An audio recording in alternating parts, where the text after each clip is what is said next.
রূপসা উপজেলা পরিষদের পক্ষ থেকে ক্রীড়া সামগ্রী বিতরণ অনুষ্ঠিত। বিস্তারিত জানাচ্ছেন মোহাম্মদ মাসুম সরদার। খুলনার রূপসা উপজেলা পরিষদের আয়োজনে ২৪-২৫ অর্থবছরে পরিষদের উন্নয়ন তহবিল হতে রূপসা উপজেলার বিভিন্ন ক্লাবে ও খেলার মাঠে ক্রীড়া সামগ্রী বিতরণ অনুষ্ঠিত হয়েছে। ২৭ নভেম্বর সকালে অফিসার্স ক্লাবে অনুষ্ঠিত হয়। উক্ত অনুষ্ঠানে সভাপতিত্ব করেন রূপসা উপজেলা নির্বাহী অফিসার সানজিদা রুইক্তা।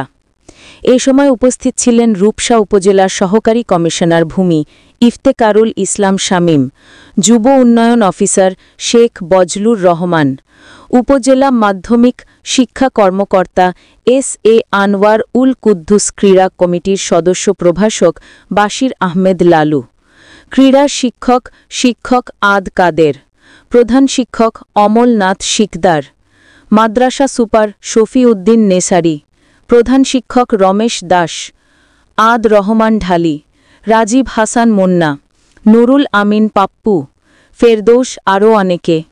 ক্রীড়া সামগ্রী বিতরণ অনুষ্ঠানে রূপসা উপজেলা নির্বাহী অফিসার সানজিদা রিক্তা বলেন,